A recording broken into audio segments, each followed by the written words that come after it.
Seja muito bem-vindo ao Aconchego na Palavra. Feche os seus olhinhos e escute a Palavra de Deus com carinho. Ou abra sua Bíblia em Marcos capítulo 6.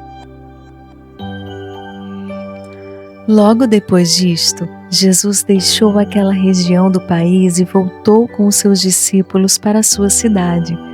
No sábado seguinte, ele foi à sinagoga ensinar, e muitos dos que ouviram estavam admirados. De onde vêm essas coisas? Perguntavam. De onde vem a sua sabedoria?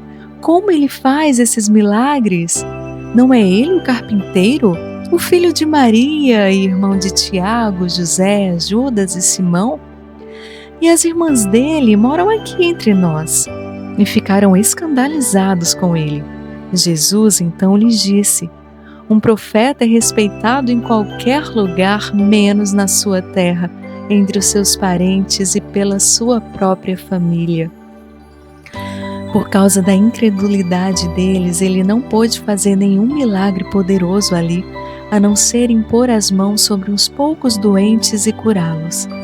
Ele ficou admirado com a falta de fé deles. Então saiu dali e foi ensinar nas aldeias vizinhas. Reuniu os 12 e os enviou de 2 em 2, e deu-lhes autoridade para expulsar demônios. Estas foram as suas instruções: não levem nada com vocês, a não ser o bordão. Não levem comida, nem sacola, nem dinheiro em seus cintos. Calcem sandálias, mas não levem uma túnica extra. Fiquem numa mesma casa em cada vila. Não mudem de uma casa para outra enquanto estiverem ali. E sempre que uma vila não receber nem ouvir vocês, sacudam a poeira dos seus pés quando saírem. Isso será um sinal de advertência para eles. Então os discípulos saíram dizendo a todos os que encontravam que se arrependessem. Expulsaram muitos demônios e curaram muitos doentes, ungindo-os com óleo.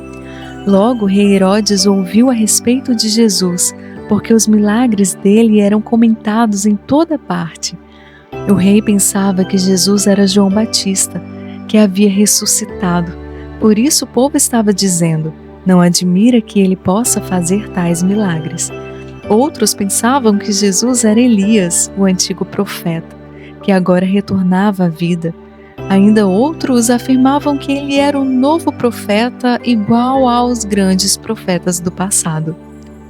Não, dizia Herodes, é João, o homem cuja cabeça cortei. Ele ressuscitou dentre os mortos. Pois Herodes havia mandado que os soldados prendessem João, o amarrassem e o colocassem na prisão por causa de Herodias, mulher de Filipe, seu irmão, com a qual havia se casado. João dizia a Herodes: está errado viver com a mulher do seu irmão. Herodias o odiava e queria que João fosse morto, mas sem a aprovação de Herodes, ele não podia fazê-lo. Herodes respeitava João, sabendo que ele era um homem justo e santo, e assim o mantinha debaixo da sua proteção. E Herodes ficava perturbado sempre que falava com João, mas mesmo assim gostava de ouvi-lo. Finalmente chegou a oportunidade de Herodias. Era o aniversário de Herodes. Ele ofereceu um banquete, convidou os principais líderes do palácio, os oficiais do exército e os cidadãos importantes da Galileia. Foi quando a filha de Herodias entrou, dançou diante dele e agradou a Herodes e aos seus convidados. Peça-me qualquer coisa que você quiser, prometeu o rei, ainda que seja a metade do meu reino, eu o darei a você. Ela saiu e consultou a mãe, que lhe disse: peça a cabeça de João Batista. Então a jovem voltou depressa ao rei e disse: eu quero a cabeça de João Batista agora mesmo, numa bandeja. Com isso o rei se entristeceu, mas sentiu-se acanhado de quebrar o juramento diante dos seus convidados. Portanto, mandou um dos seus soldados à prisão cortar a cabeça de João e trazê-lo. O soldado foi, decapitou João na prisão e trouxe a cabeça dele numa bandeja, deu à moça e a levou à mãe. Quando os discípulos de João souberam o que tinha acontecido, vieram buscar o corpo e o colocaram no túmulo. Chegou o dia em que os apóstolos voltaram da viagem. Vieram a Jesus e lhe contaram tudo o que tinham feito e o que haviam dito ao povo que visitaram. Então Jesus sugeriu: vamos sair por um instante do meio do povo para descansar, porque tanta gente ia e vinha que mal tinham tempo para comer. Então eles saíram de barco para um lugar mais tranquilo. Mas muitas pessoas o viram saindo e correram de todas as cidades e chegaram lá antes dele. Quando Jesus desceu do barco, ele viu uma grande multidão e teve compaixão deles, porque eram como ovelhas sem pastor, e lhes ensinou muitas coisas. Mais adiante, ao entardecer, os discípulos de Jesus vieram a ele e disseram: este lugar é deserto e está ficando tarde. Diga ao povo que vá embora às vilas e às propriedades próximas e compre alimento para si, porque não há nada para comer aqui. Mas Jesus disse: dê-lhes vocês algo para comer. Com o quê? Perguntaram eles. Seria necessário muito dinheiro para comprar comida para essa multidão. Quantos pães vocês têm aí? Perguntou ele. Vão verificar?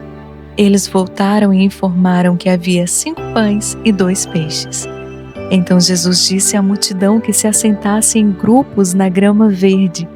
Assim eles se assentaram em grupos de 50 e de 100. Jesus tomou os 5 pães e os 2 peixes, levantou os olhos para o céu e deu graças. Depois partiu os pães e entregou-os aos seus discípulos.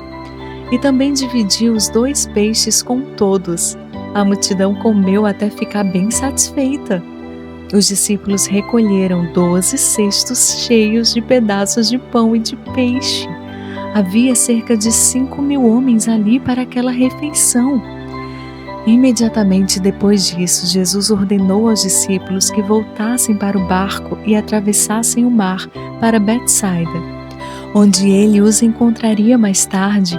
Enquanto isso, ele iria despedir a multidão. Depois de despedir a multidão, Jesus subiu um monte para orar. Durante a noite, enquanto os discípulos estavam no barco no meio do lago e Jesus estava sozinho em terra, ele ouviu que os discípulos se encontravam em sérios apuros, remando muito e lutando contra o vento e as ondas.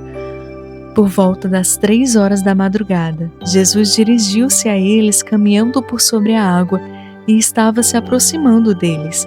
Quando eles o viram andando ao seu lado, gritaram de medo, pensando que fosse um fantasma, porque todos eles o viram e estavam aterrorizados.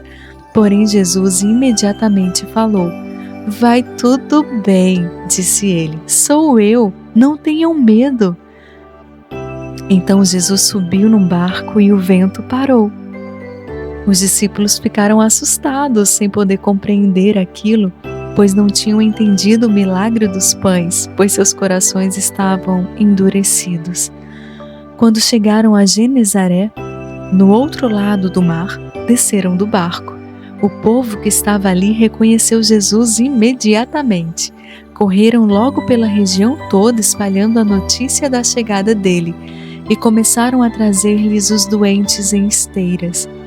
Em todo lugar aonde ele ia, em vilas, em cidades ou nos campos ao redor, eles levavam os doentes nas praças e nas ruas, rogando-lhe que os deixasse pelo menos tocar nas pontas do seu manto, e todos os que o tocavam ficavam curados. Esta foi a leitura de Marcos capítulo 6. Até o próximo capítulo.